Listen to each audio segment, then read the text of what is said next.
పరిశుద్ధాత్మ దేవుడు ఈ ఆత్మ కొడుకులో ప్రభు మనతో మాట్లాడునుగాక. ప్రతివారు కూడా బైబిల్ కలిగిన ప్రతివారు జాగ్రత్తగా దేవుని వాక్యాన్ని చక్కగా తెరిచి వాక్యాన్ని వినండి. నేను మీతో కొంత సమయం ఆత్మదేవుడు నాకు బయలుపరిచిన విషయాలు మీతో మాట్లాడతాను.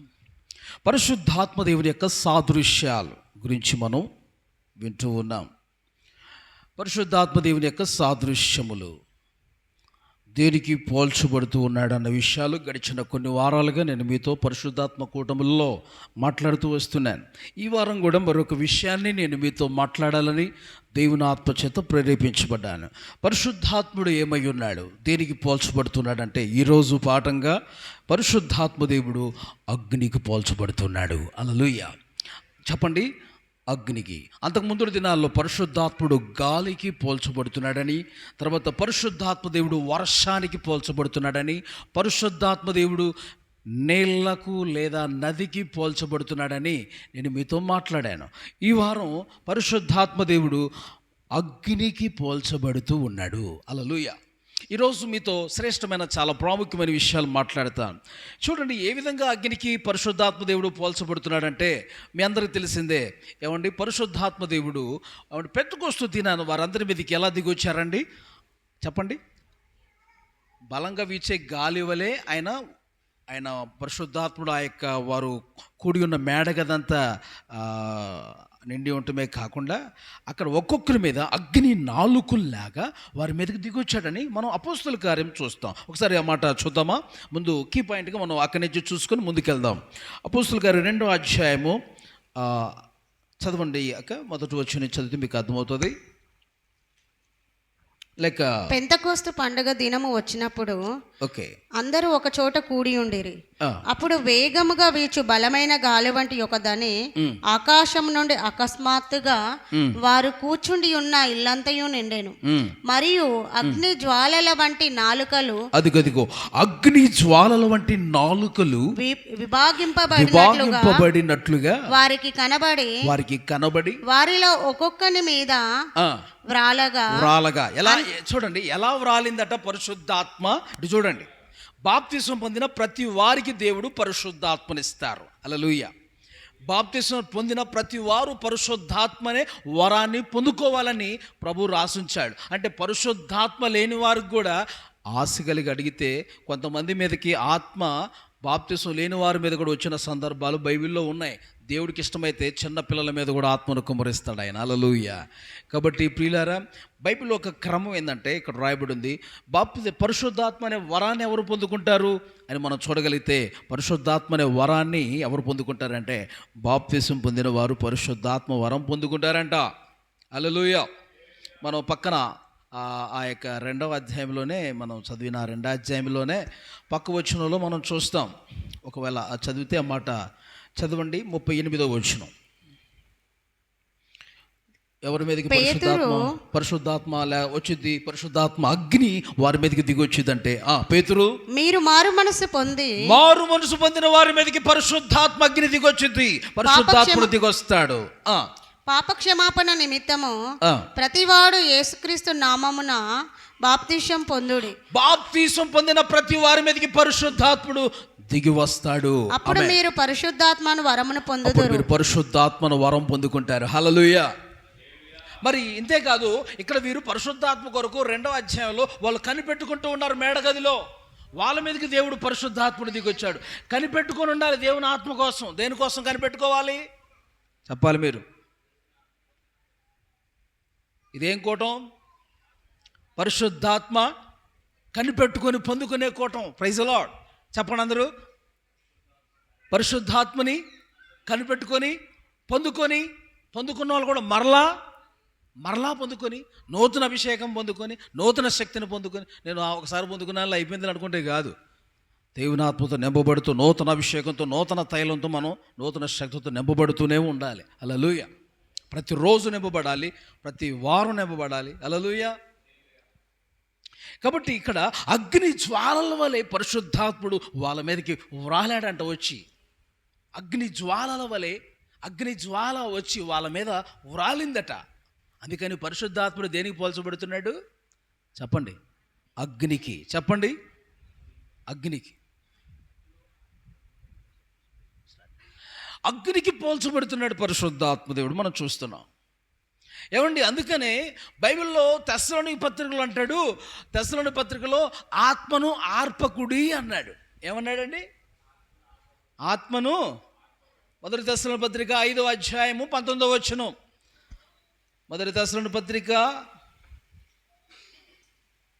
5వ అధ్యాయము, ఇదిగో ఆత్మను ఆర్పకుడి, 19వ వచనం. ఆత్మను ఆర్పకుడి, ప్రవచించుటను నిర్లక్ష్యము చేయకుడి. ఆమె చెప్పండి ఒకసారి అందరూ. ఆత్మనేం చేయొద్దట? ఆర్పొద్దు అంటున్నాడు. అంటే ఆర్పొద్దు అంటే ఇప్పుడు పరిశుద్ధాత్మ అనేది ఎలాంటిది అన్నట్టు చెప్పండి? అగ్ని వంటిది అన్నట్టే కదా, అది మండేది అన్నట్టే కదా, మనల్ని మండించేది అన్నట్లే కదా, అవునా కదండి? కాబట్టి ఆత్మను ఏం చేయొద్దట? మనం ఆర్పొద్దు. ఆత్మ ఒక సందర్భంలో దీపానికి పోల్చబడింది. ఏ దీపం ఆరిపోకూడదు? చెప్పండి. ఆత్మ దీపము ఆరిపోకూడదు, ఆత్మ అగ్ని ఆరిపోకూడదు, మనం ఆర్పేసుకోకూడదు. దేవుని ఆత్మను దేవుళ్ళో మండుతూ ఉండాలి మనం. ఆమె చెప్పండి. ఉజ్జీవంగా ఉండాలి. ఊపిరి లేని వాళ్ళగా, ఉద్యోగం లేని వాళ్ళగా, చచ్చిన వాళ్ళలాగా మనం ఉండకూడదు. దేవుళ్ళో ఉజ్జీవంగా ఉండాలి. ఏ విధంగా ఉండాలి? ఉజ్జీవంగా ఉండాలి. ఉజ్జీవంగా చప్పట్లు కొట్టాలి, ఉజ్జీవంగా పాటలు పాడాలి, ఉజ్జీవంగా ప్రార్థన చేయాలి. ఊపిరి లేనట్టుగా నోట్లోంచి నోరు తెరిచి తెరినట్టుగా ప్రార్థన చేస్తారు కొంతమంది. అలా చేయొద్దు. ఉజ్జీవంగా ఆరాధించాలి. ఎలాగా? ఏదో పోగొట్టుకున్న వాళ్ళగా మనం ఆరాధన చేయకూడదు. ఉజ్జీవంగా ఆరాధించాలి. అలా చప్పట్లు కొట్టాలి, మండుచూ చప్పలు కొట్టాలి, ఉజ్జీవంగా చప్పలు కొట్టాలి. కాబట్టి ప్రియులారా, మంట, దేవుని మంట, పరిశుద్ధాత్మ మంట మనలో అభిషేకం ఉండాలి, మనపై ఉండాలి, మనలో ఉండాలి. ఎవరికి ఇస్తాడు ఆయన? మారు మనసు పొందిన వాళ్ళకి ఇస్తాడు. ఎవరికి ఇస్తాడు ఆయన? కనిపెట్టిన వాళ్ళకి అనుగ్రహించబడతాడు పరిశుద్ధాత్ముడు. కనిపెట్టుకుంటే పరిశుద్ధాత్ముడా నువ్వు కావాలయ్యా అంటే వారికి దేవుడు అనుగ్రహించబడతాడు. Praise lord. కనిపెట్టుకోవాలి ఆయన సన్నిధిలో, అడగాలి. అడిగిన వారికి పరిశుద్ధాత్మ ఉందని బైబిల్లో మనం రాయబడి ఉంది. అడిగిన వారికి, కనిపెట్టుకున్న వాళ్ళకి, మారు మనసు పొందిన వాళ్ళకి, బాప్తిసం పొందిన వాళ్ళకి పరిశుద్ధాత్మ దేవుడు ఇస్తానన్నాడండి. ఆ అగ్ని అభిషేకాన్ని, పరిశుద్ధాత్మను మనం పొందుకోవాలి. కొంతమంది అండి, నాకు కరెంటు శాఖ ఎలా కొట్టిందండి అంటారు. ఎలా కొట్టిందట? ఆరాధన చేస్తుంటే ఏం కొట్టిందంట? షాక్ అనండి. కొట్టిందా మీకు ఎప్పుడన్నా? షాక్ కొట్టలే? మామూలు కరెంటు పట్టుకున్నప్పుడు షాక్ కొట్టిందా మీకు? పరిశుద్ధాత్ముడు కూడా షాక్ కొట్టినట్టుగా కొంతమంది మీదకి వస్తాడు. సడన్గా దేవుని ఆత్మ షాక్ కొట్టినట్టుగా వచ్చేస్తాడు సడన్గా. హల్లెలూయా. సడన్గా పరిశుద్ధాత్మను మన నోట బట్టి క్రొత్త భాషలో, ఏ భాషలో? క్రొత్త భాషలు వస్తాయి. అందుకనే మందిలో కలిసినప్పుడు, సంఘంలో కలిసినప్పుడు, చక్కగా పాడుతున్నప్పుడు, ఆరాధిస్తున్నప్పుడు మంచిగా చప్పలు కొడుతూ ఆత్మతో నింపబడాలి. నోరు మూసుకొని సైలెంట్ ఉండొద్దు. చేతులు చప్పలు కొట్టకుండా సైలెంట్గా మనం ఉండొద్దు. మంచిగా చప్పలు కొడుతూ, మంచిగా పాడుతూ, మంచిగా ఆరాధిస్తూ, ఏమండి దేవుని ఆత్మతో మనం నింపబడాలి. పరిశుద్ధాత్ముడా నాపైకి రండయ్యా అని. హల్లెలూయా. ఎవరికంటే పరిశుద్ధాత్మ? దప్పిక కలిగిన వాళ్ళకి పరిశుద్ధాత్మ. దప్పిక అనండి. నీళ్ళు ఎవరు తాగుతారు? శ్రేయస్. దాహం ఉన్నప్పుడైనా, దప్పికున్నప్పుడే మనం తాగుతాము నీళ్ళు. ఆమేన్.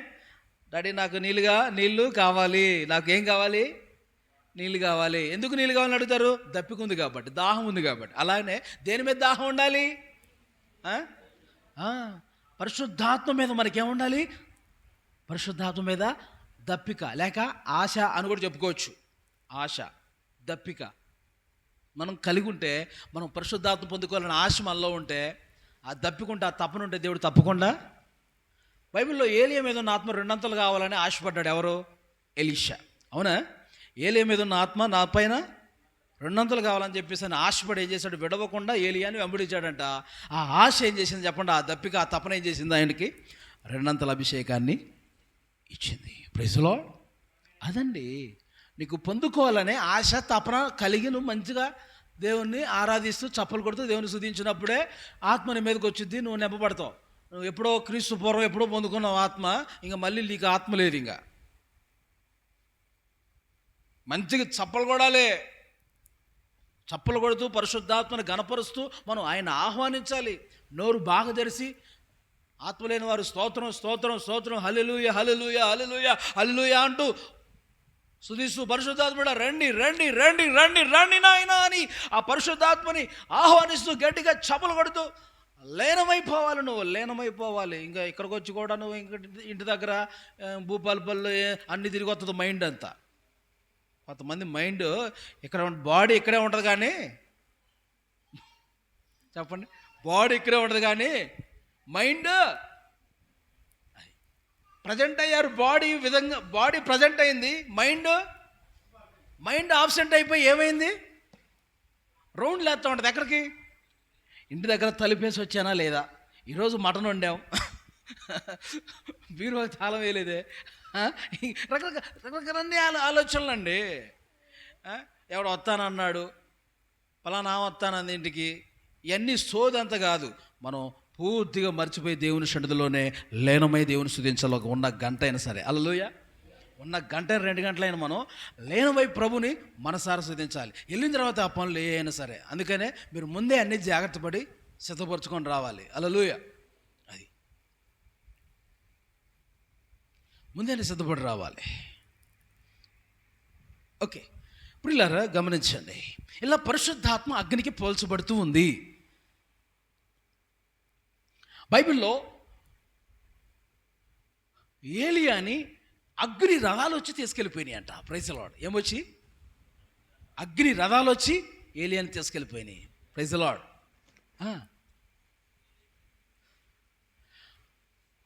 పొద మండుతుందంట కానీ అది కాలిపోకుండా ఉంటుంది.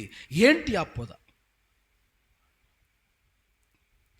అది దేవుని అగ్ని. కానీ వేరొక అగ్ని, మామూలు అగ్ని అయితే పొదను మొత్తం కాల్చేసేది బూడిదైపోద్ది. కానీ ఆ పొదలో అగ్ని మండుతుందంట, కానీ బూడిద అవ్వట్లేదంట. అదే అగ్ని.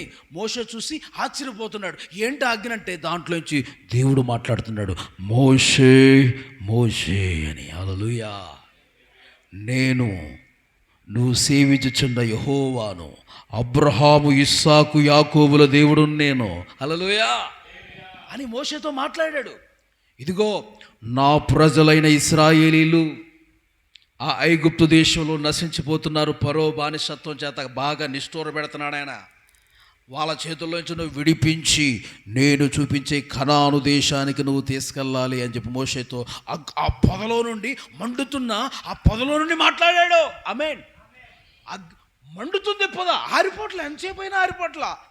ఆ తట్టుకు వెళ్ళి చూద్దామని చెప్పులు వేసుకొని పోతా, చెప్పులు ఇడిచిరా మోసే అంటున్నాడు. హల్లెలూయా. ఏమిడిచిరా? చెప్పులు ఇడిచిరా. ఈ స్థలం, నేను వచ్చిన ఆ స్థలం ఎలాంటిది? పరిశుద్ధ భూమి. హల్లెలూయా, పరిశుద్ధ భూమి, నేను దిగి వచ్చిన స్థలం. కాబట్టి మనం గౌరవించాలి. హల్లెలూయా. చెప్పులు ఏంటంటే మన ప్రాచీన చెడు స్వభావాలని మనం విడిచిపెట్టవని ఉండి దేవుని గౌరవించే విధానికి సూచనగా ఉంది. ఓకే, ఈ విధంగా ఆ యొక్క దేవుని అగ్ని దేవుని యొక్క పరిశుద్ధాత్మక సూచనగా ఉంది. దేవుని యొక్క అగ్ని. ఏమండి, అలాగనే ఏలియా ప్రార్థిస్తున్నప్పుడు ఏం దిగొచ్చింది? పైనుంచి అగ్ని దిగి వచ్చింది. హల్లెలూయా. ఏం దిగి వచ్చిందండి? అగ్ని దిగి వచ్చింది ఏలియా ప్రార్థన చేస్తే. ఇలాగ బైబిల్లో కొన్ని చోట్ల గిద్యోని అగ్ని దిగి వచ్చి ఆ మాంసాన్ని కాల్చివేసి అక్కడ ఏమండి తను తాను ఆ సూచన రుజువుపరుచుకున్నాడు. ఇలాగా బోల్డ్ అనే విషయాలు మన సందర్భంలో అగ్ని దేవునికి పోల్చబడుతూ ఉంది, పరిశుద్ధాత్మకు పోల్చబడుతూ ఉంది. ఇలాగా అయితే బైబిల్లో కొన్ని సంఘటనలు రాయబడ్డాయి. ఏమండి ఇక్కడ చూడండి, అగ్ని దేనికి పోల్చబడిందో మీకు వివరిస్తాను. ఏమండి జాగ్రత్తగా రాసుకున్న వాళ్ళకి 7 రకాలైన విషయాలు మాట్లాడతాను. నెంబర్ 1, మీతో మాట్లాడుతున్న మాట పరిశుద్ధాత్మ, అగ్ని పరిశుద్ధాత్మకు గుర్తు అని రాసుకోండి. నెంబర్ 1, అగ్ని పరిశుద్ధాత్మకు గుర్తు. అంతేనా? ఇంకా చెబుతాయి, ఇప్పుడు ఆలకించండి. 2వది రాసుకోండి, అగ్ని ప్రేమకు గుర్తు. ప్రేమ అనే అగ్ని మనలో మండుతూ ఉండాలన్నాడు దేవుడు. చెప్పండి, ఏం అగ్ని? ప్రేమ అనే అగ్ని. చెప్పండి అందరూ. మనలో ప్రేమ ఆరిపోకూడదు. కొంతమంది పెళ్లి చేసుకున్నప్పుడు ఉన్న ప్రేమ రోజులు గడవంగా, సంవత్సరాల తరంగా ప్రేమ ఏమైపోద్దండి? తగ్గిపోతూ ఉంటుంది. ప్రేమ తగ్గిపోతూ ఉంటుంది, ఆరిపోతూ ఉంటుంది. పెళ్ళప్పుడు అన్నాడంట, అది అంటారు కదా, పెళ్ళప్పుడు నాకు మైసూరు పాకు కావాలంటే భార్య ఎక్కడికి వెళ్ళి తీసుకొచ్చాడంట? మైసూరు వెళ్ళి తీసుకొచ్చాడంట. ఏం కావాలంటే మైసూరు వెళ్ళి తీసుకొచ్చాడంట. మైసూరు పాక కావాలంటే ఎక్కడికన్నా మైసూరుకి వెళ్ళి తీసుకొచ్చాడంట.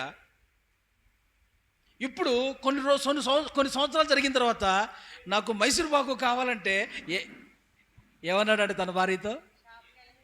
పక్కనకి వెళ్ళి దుకాణం కొట్లు తెచ్చుకోపో అన్నాడట. అంటే ప్రేమ ఏమైపోయింది అన్నట్టు మీకు అర్థమవడం కోసం అలా మీకు తెలిసిన విషయాన్నే జ్ఞాపం చేస్తున్నాడు. అంటే తగ్గిపోయింది అన్నట్టు. మనలో ప్రేమ తగ్గిపోకూడదండి. ఆమేన్. ఏమవకూడదు? తగ్గిపోకూడదు. ప్రేమ మనలో పెరుగుతూ ఉండాలి. అందుకనే పరమగీతంలో 8వ అధ్యాయంలో 6-7 అంటాడు, ఆరని ప్రేమ ఇది, ఆర్పజాలని జ్వాల ఇది అన్నాడు. అంటే ప్రేమ అనేది జ్వాల, అగ్నికి పోల్చాడు. పరమగీత గ్రంథము 8వ అధ్యాయం 6-7 వచనాలు చదవండి. ప్రేమ మరణమంత బలవంతమైనది. అందరూ చూడండి. ప్రేమ మరణమంత బలమైనది, ఈర్ష్య పాతాళమంత కఠోరమైనది. దాని జ్వాలలు అగ్ని జ్వాలల సమములు. అది యెహోవా పుట్టించే జ్వాల. అదిగో అగ్ని జ్వాల సమములు. ఏ జ్వాల? ప్రేమ యొక్క జ్వాల, అగ్ని జ్వాల. హల్లెలూయా. అంటే ప్రేమ ఎలాంటిది? ఇప్పుడు అగ్ని వంటిది. అగ్ని అనేది దేనికి పోల్చబడింది? రెండోది ప్రేమకు పోల్చబడింది. చెప్పండి. అది ప్రేమ ఏమైపోకూడదు? ఇప్పుడు చల్లారిపోకూడదు. చెప్పండి, ఏమవకూడదు? ఈ రోజుల్లో చాలామంది ప్రేమలు ఏమైపోతున్నాయండి?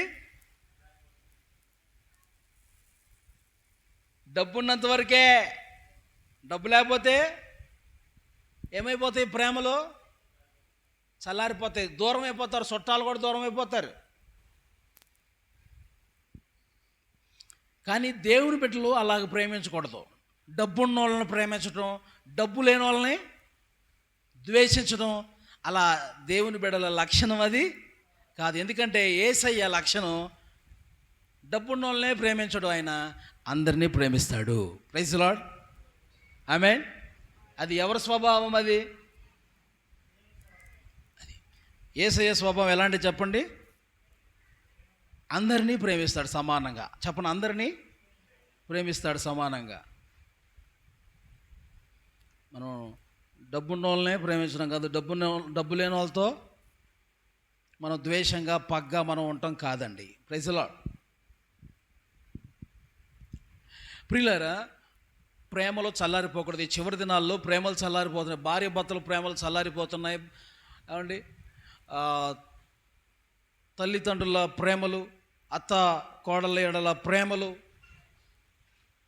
కుటుంబంలో కుమారులు తల్లిదండ్రులు ఎలా చూపించే ప్రేమలు, ఇవన్నీ చల్లారిపోతున్న చివరి దినాల్లో మనం ఉంటున్నాం.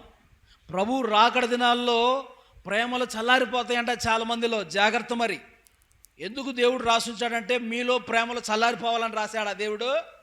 చూడండి రిఫరెన్స్ మత్తయి సువార్త 24:12 రాయబడి ఉందన్నమాట. ప్రేమలు చల్లారిపోవాలని దేవుడు రాయలా. ప్రేమలు చల్లారిపోకుండా మీరు చూసుకోండి అని దేవుడు రాసుంచాడు.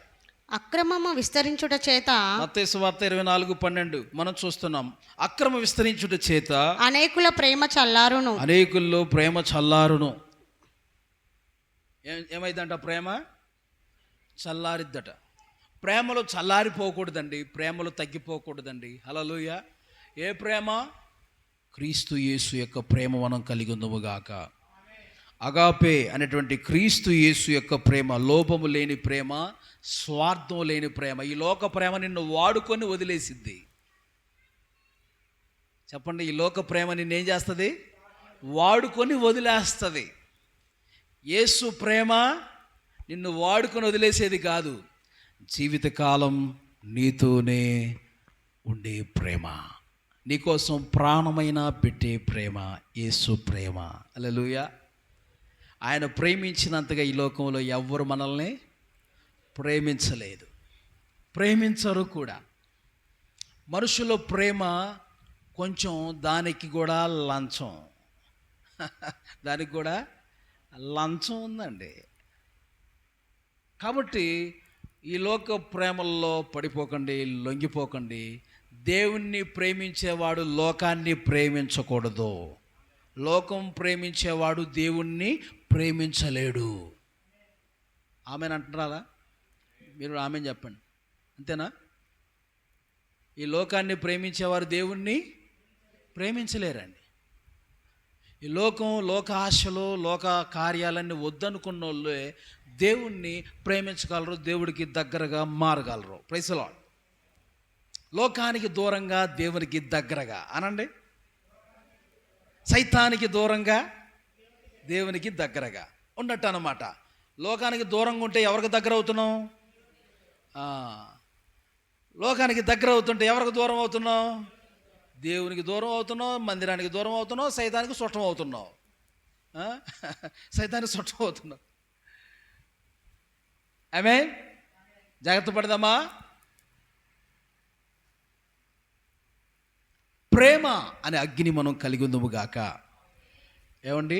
ద్వేషం, పగలు, కక్షలు ఇవన్నీ ఏమండి హృదయంలో ఉండకూడదు, అవన్నీ తీసేసుకోవాలి. కుళ్ళు, కుతంత్రాలు ఉండకూడదు, దేవుని బిడ్డల్లో తీసేసుకోవాలి.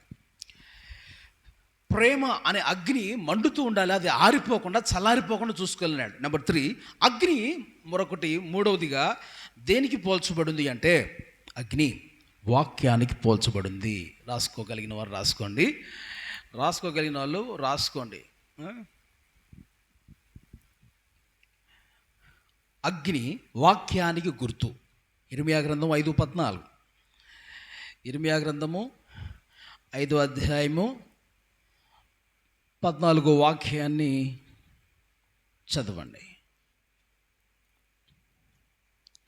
కావున సైన్యములకు అధిపతియు దేవుడు నాకు యెహోవా ఇలాగ సెలవిచ్చుచున్నాడు, వారు ఈ మాటలు పలికినందున నా వాక్యములు వారిని కాల్చినట్లు నే నోట వాటిని అగ్నిగాను ఈ జనమును కట్టెలుగాను నేను చేసేదను. చూసారా? ఇదే యెహోవా వాక్కు. దేవుని యొక్క సన్నిధిలో మనం వింటున్నటువంటి మాటలు, దేవుని యొక్క మాట ఎలాంటిది అంటండి? చెప్పండి అమ్మా.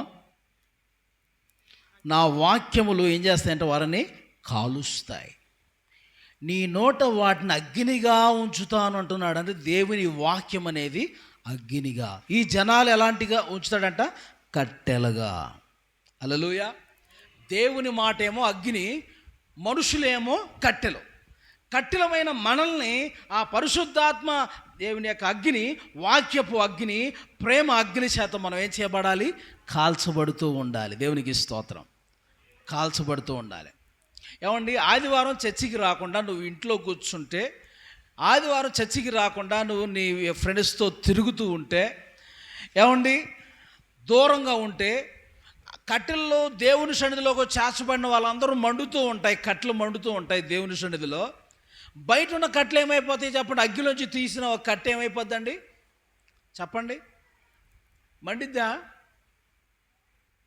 మండుతున్న కట్టెల్లో పెడితే నువ్వు మండుతావు. మండుతున్న కట్టెల నుంచి నువ్వు విడిగా ఇంటి దగ్గర ఉన్నావు అనుకోండి, వేరుగా ఉన్నావు అనుకో, ఏమవుతారో?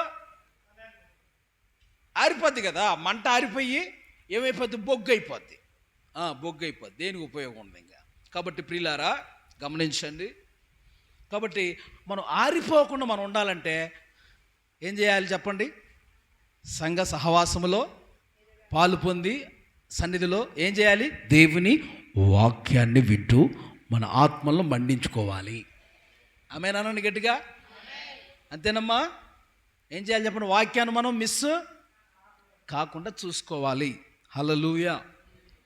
అది దేవుడి వాక్యం అనేది అగ్ని వంటిది. అందుకనే ఇర్మియా గ్రంథం 23:29 కూడా ఆ మాట రాయబడింది, రాసుకోండి. అది నా మాట అగ్ని వంటిది, అది అక్కడ రాసి ఉంచా. ఏమండి? నా మాట అగ్ని వంటిది కాదా? నా మాట అగ్ని వంటిది కాదా? కాదా? బండను బద్దలు చేసి సుత్త వంటిది కాదా? కాదా? కాదా కాదా చెప్పండి. యేసయ్య మాట ఎలాంటిదంట? అగ్ని వంటిదంట. బండను బద్దలు చేసే అంటే ఇప్పుడు బండ ఎవరు? మనమే. చెప్పండి ఎవరండి? బండల లాంటి మనల్ని ఏం చేస్తుందంట? మన హృదయాలను, బండలాంటి మన హృదయాలను ఏం చేసిద్దంటండి? దేవుని వాక్యం మనల్ని ఏం చేస్తుంది? బద్దలు చేస్తుంది. ఆమేన్. సుత్తితో కొడితే ఏమైద్ది? సుత్తితో కొడితే ఒక చెక్క కానీ ఏదన్నా బండ కానీ ఏమైద్ది? బద్దలైపోద్ది కదా. సుత్తి అంటే దేవుని వాక్యం, అగ్ని అంటే దేవుని వాక్యం. హల్లెలూయా. సుత్తి ఎప్పుడన్నా మీ కళ్ళలోకి వస్తే ఏమొచ్చినట్టు? యేసు ప్రభువే. హల్లెలూయా. గుర్తుపెట్టుకోవాలి సందర్భం బట్టి. ఓకే ప్రియులారా, మనం ముందుకు సాగిపోదాం. దేవుని వాక్యపు అగ్ని చేత మనం మండుతూ ఉండాలి, కాల్చబడుతూ ఉండాలి. యేసు ప్రభు వారు ఒకరోజు వాక్యం చెప్తూ మాట్లాడుతుంటే అంటండి, పక్కన వారి యొక్క హృదయాలు మండుతున్నాయంట. హృదయంలో అబ్బా అబ్బా అబ్బా ఆయన మాట్లాడుతుంటే 24 లోకాసువార్త 24:32 లోకాసువార్త 24:32లో ఆయన మాట్లాడుతుంటే మన హృదయములు మనలో మండలేదా? మన హృదయములు మనలో మండలేదా అంటారు. లోకాసువార్త 24:32.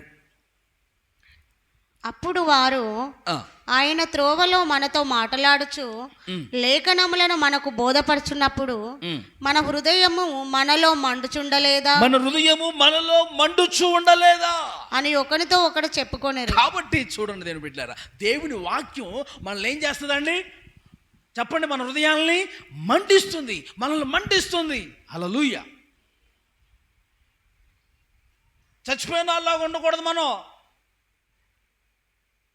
పేరుకు మాత్రం జీవిస్తున్నామన్న పేరుంది కానీ మృతుడివే అన్నాడు. ఇది ప్రకటన గ్రంథం 3:1 ఒక సంఘం గురించి. ఏమండి?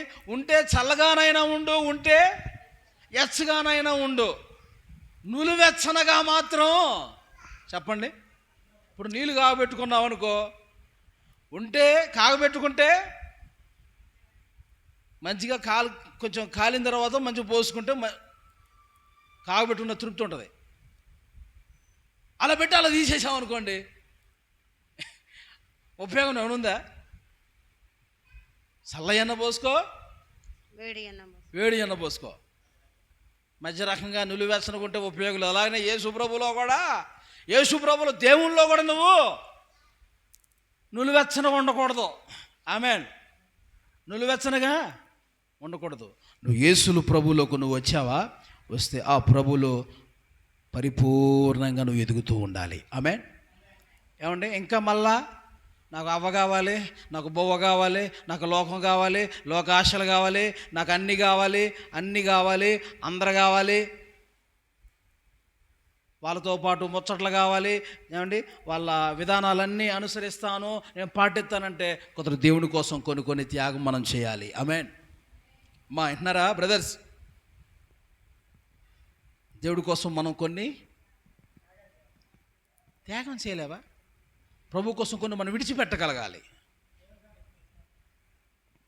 ఆయన మన కోసం పరలోకాన్ని విడిచిపెట్టి త్యాగం చేసి మన కోసం ఈ లోకానికి వచ్చి ప్రాణం పెట్టి సమాధి గెలిచి తిరిగి లేచి మన కోసం ఆయన అంత త్యాగం చేస్తే, అంత కార్యం చేసి పరలోక రాజ్యానికి వెళ్ళి ఇప్పుడు మరలా రెండోసారి రెండోసారి రాబోతున్నాడు. ఎందుకు రాబోతున్నాడు? నిన్ను నన్ను ఆ రాజ్యంలో యుగాలు అక్కడ మనల్ని ఉంచుకోవటానికి. దేవునికి స్తోత్రం. రెండోసారి రాబోతున్నాడు. ఇప్పుడు వస్తున్నాడు. ఏ టైంలో వస్తాడో తెలియదు. దొంగడు ఎప్పుడు వస్తాడో తెలియదు. రాత్రిపూట దొంగలు, పగలపూట దొంగలు ఉన్నారు. ఏ జాములో ఏ టైంలో వస్తాడో తెలియదు. యేసయ్య మీరు సిద్ధపడి ఉండమన్నాడు. మారు మనసు పొంది బాప్తిసం తీసుకుని సిద్ధపడి ఉండను అన్నాడు. Praise the lord. మనం సిద్ధపడి ఉండాలి. ఏ జామున ఏ సమయంలో ప్రభు వస్తాడో. హల్లెలూయా. స్తోత్రం చెప్పండి. హల్లెలూయా. కాబట్టి నులివెచ్చనగా మాత్రం మనం ఉండొద్దు. అటు ఇటుగా మనం చెప్పండి. అటు ఇటుగా అంటే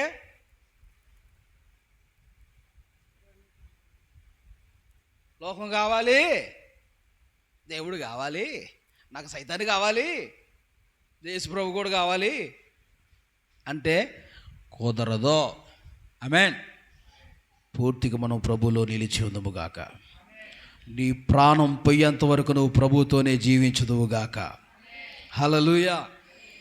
చూడండి, నేను ఇంకా 2-3 విషయాలు చెప్పి ముగించేస్తాను. అగ్ని మరొకటి, సువార్తకు చూసి సువార్త అనే అగ్ని అని రాయబడి ఉంది.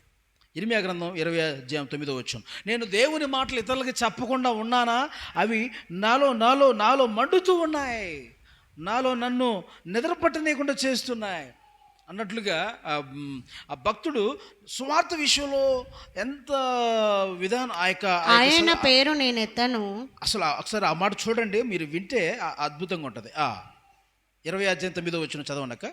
ఆయన పేరు నేను ఎత్తను, నేను ఆయన పేరు ఎత్తను, ఆయన నామమును బట్టి ప్రకటింపను, ఆయన నామాన్ని నేను ప్రకటింపను అని నేను అనుకున్నానా? అది నా హృదయములో, అదిగో అవి నా హృదయములో అగ్ని వలె మండుతూ నా ఎముకల్లోనే మూయబడి ఉన్నట్లున్నవి. అబ్బా చూసారా? ఈ మంట మనలో ఉండాలి. ఆమె చెప్పండి, ఏమంటిది? సువార్త ప్రకటించాలనే మంట, అగ్ని మనలో ఉండాలి. హల్లెలూయా. ఎంతమంది చెబుతున్నారు? ఎంతమంది ఈ మంట కలిగి ఉన్నారు? మీరు కాలేజీల్లో ఏం చేయాలి? కాలేజీల్లో మంట అంటే సువార్త మంట కలిగి ఏం చేయాలి? సువార్త భారం కలిగి నీ ఫ్రెండ్స్కి చెప్పాలి. ఆమె ఏమైనా ఇబ్బందుల్లో ఉంటే, సమస్యల్లో ఉంటే, అమ్మా యేసయ్య దగ్గరికి రా, ప్రార్థన చేయిస్తాను, దేవుడు తప్పకుండా మీ జీవితంలో మేలు చేస్తారని చెప్పాలి. హల్లెలూయా. ఎవరు ఏదైనా సమస్యల్లో ఉన్నారనుకో, అలాంటి వాళ్ళ దగ్గరికి వెళ్ళాలి. అర్థమవుతుందా? ఎవరి దగ్గరకండి? మంచుకుంటే వింటాడండి. సగరానా చెప్పనా? మంచుకుంటే వింటారా? ఎప్పుడు వింటారు? బాధ వచ్చినప్పుడే, ఏదో బలహీనత కలిగినప్పుడే, అప్పుడు చెబితే ఎవరైనా అంటారు. మంచుకున్నాడు, డబ్బున్నాడు వింటాడండి? ఏదో బలహీనత, ఏదో సమస్య ఏదో వాళ్ళకి కలిగితేనే అప్పుడు చెప్పింది వింటారండి. అది మనం సమయానికి గుర్తించి ఆ టైంలో మనం దేవుని యొక్క మాట జ్ఞానంగా వాళ్ళకి సువార్తను అందించాలి. Praise the lord. దేవుడు తప్పకుండా సహాయం చేస్తాడు. మీకు చర్చికి రండి, దేవుడు మీ జీవితంలో మేలు చేస్తారు అని మనం ఏం చేయాలి? వాళ్ళకి దేవుని మాటలు అలా చెప్పి తీసుకురావాలి. హల్లెలూయా. అలా ప్రార్థన చేయించాలి. దేవుడు ఏదో సడన్గా అద్భుతం చేస్తాడు వాళ్ళ జీవితంలో. ఆమె ఆ విధంగా దేవుడు అలా ఆత్మలో పట్టుబడుతూ ఉంటాయి. Praise the lord. ఒక్క సహోదరి 1500 మందిని నడిపించిందంట చర్చికి. ఒక సహోదరి ఎంతమందిని? 1500 మందిని తీసుకొచ్చిందట. 100 మందిని నడిపించిందట. ఏమండి?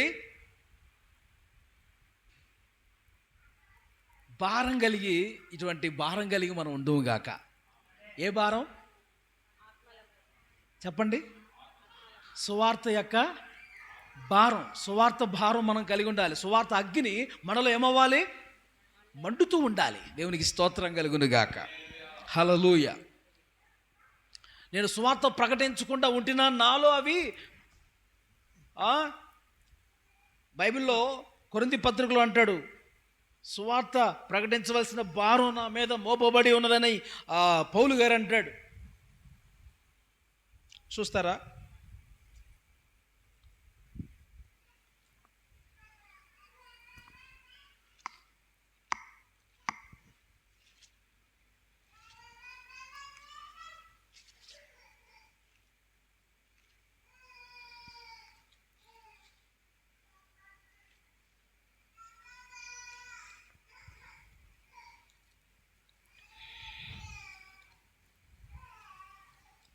తీసారా?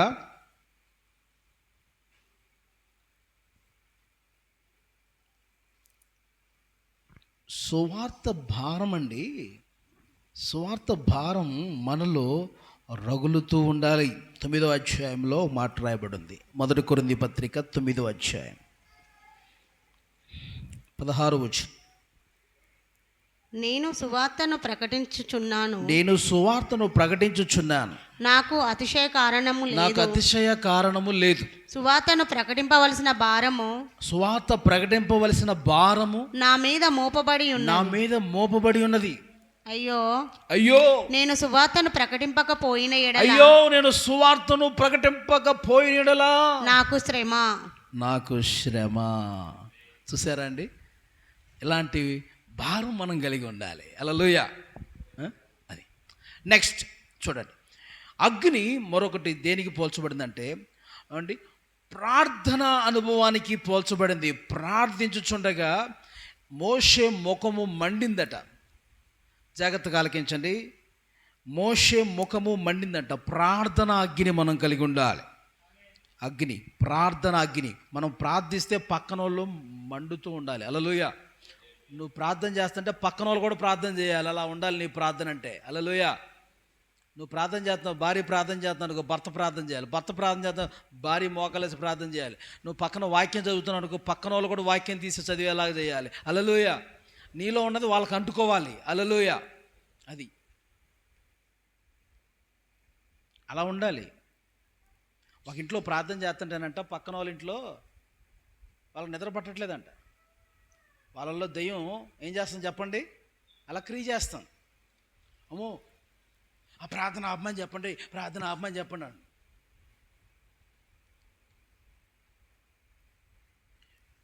ఆమేన్. మేము కొన్ని ప్లేసుల్లో మనం చర్చి ల్యాండ్ కొన్నప్పుడు కొనక ముందు వేరే చోట మనం జరిగిస్తున్నప్పుడు ఏం జరిగింది, ఏం జరుగుతుండేది?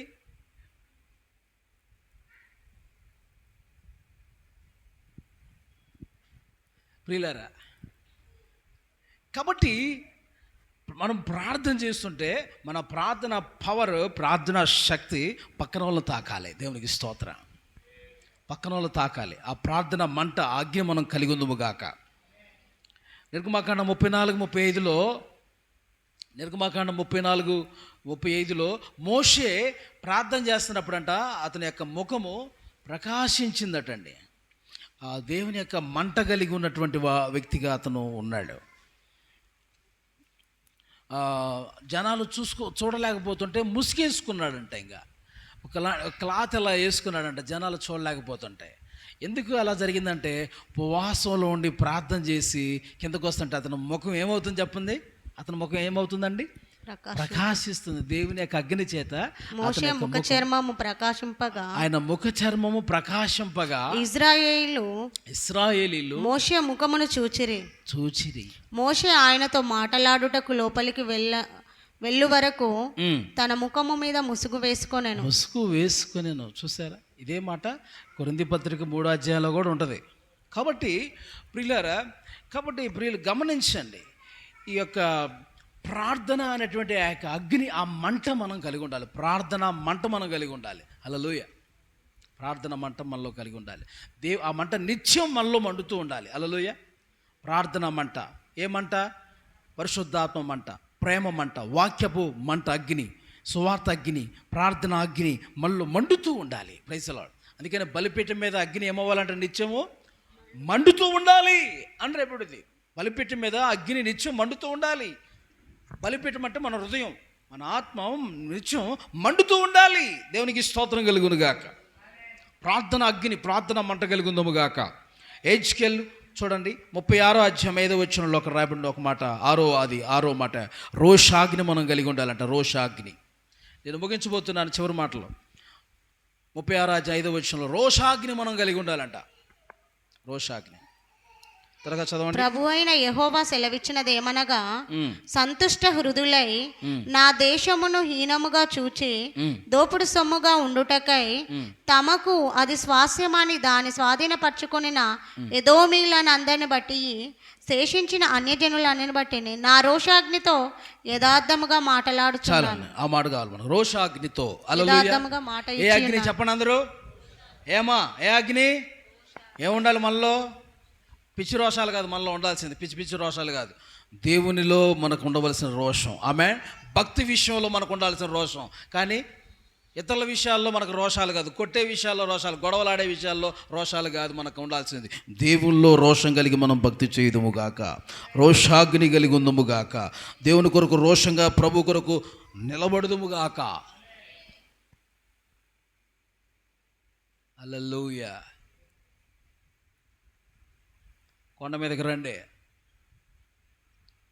నేను ప్రార్థన చేస్తా, మీ దేవుడు అగ్ని తీసుకొచ్చి పచ్చి మాంసం కాల్చాలి, మీరు ప్రార్థన చేయండి ఫస్ట్ అన్నాడు ఏలియా. ఉదయం నుంచి సాయంత్రం దాకా bylaw bylaw bylaw bylaw bylaw bylaw అని వాళ్ళ దేవతకి ప్రార్థన చేశారంట. ఎప్పటి నుంచి? ఉదయం నుంచి సాయంత్రం దాకా. మళ్ళీ ఏలియా అంటాడు, ఒకవేళ మీ దేవుడు ప్రయాణంలో ఉన్నాడేమో, కొంచెం గట్టిగా కేకలేయండి అని అంటున్నాడు. ఒకవేళ మీ దేవుడు నిద్రపోతున్నాడేమో, కొంచెం గట్టిగా కేకలేయండి అంటున్నాడంట. ఏమంటే గట్టిగా కేకలేస్తా ఉదయం నుంచి సాయంత్రం దాకా వాళ్ళు అలా చేశారంటండి, అగ్ని దిగి రాలేదంటండి. అయితే చివరిగా జరిగిన సంగతి, వాళ్ళు తమ తమ మర్యాదల ఆచారాల చొప్పున ఒళ్ళు కోసుకుంటున్నారంట, దేహాలు తమ శరీరాలు కోసుకుంటుంటే, అలాగన్నా దేవుడేమో వాళ్ళ దేవుడు కనికరిస్తాడేమో, రక్తం అన్న చూసి ఏమన్నా కనికరిస్తాడేమో అలా చేస్తున్నారంట. కానీ ఏమి మీరందరూ పక్కకు ఉండండి, నేను ప్రార్థన చేస్తా అని చెప్పేసి అని ఏలియా ప్రార్థన చేస్తే, అబ్రహాము, ఇస్సాకు, యాకోబుల దేవా, ఈ ప్రజలందరూ నీ మహిమను ఈ సమయంలో చూచినట్లుగా నా మొర ఆలకించు తండ్రి అని ప్రార్థిస్తూ ఉంటుండగానే అగ్ని దిగొచ్చి అక్కడున్న పచ్చి మాంసాన్ని కాల్చి బూడిద చేసేసిందంట. గట్టిగా చపలు కొడుతూ ప్రభు నా మరి భయపరచండి. హల్లెలూయా. రోషంతో నిలబడ్డాడంట ఏలియా. ఏమన్నాడు? రోషంతో నిలబడ్డాడు దేవుడి కోసం. రండి, మీరు ప్రార్థన చేయండి, నేను ప్రార్థన చేస్తా. యెహోవా యొక్క శక్తి ఏంటో చూసుకుందామని రోషంగా నిలబడ్డాడు దేవుడి కోసం. హల్లెలూయా. మనం కూడా అలాగనే దేవుడి విషయాలు ఎలా ఉండాలి? రోషంగా నిలబడాలి. లేదంటే మొక్కురా అంటే మొక్కేయడం కాదు, తినరా అంటే తినేయడం కాదు, దూకురా అంటే దూకేయడం కాదు. మనం ఆమేన్, రోషంగా ఉండాలి మనం దేవుళ్ళు. హల్లెలూయా. ఆమేన్. అన్ని జనులు అవి చేస్తారు కదండి, మనం వాటన్నిటికీ దూరంగా ఉంటాం. ఎందుకంటే రోషం కలిగిన బిడ్డలు మనం. Praise the lord. ప్రత్యేకించబడినవారు.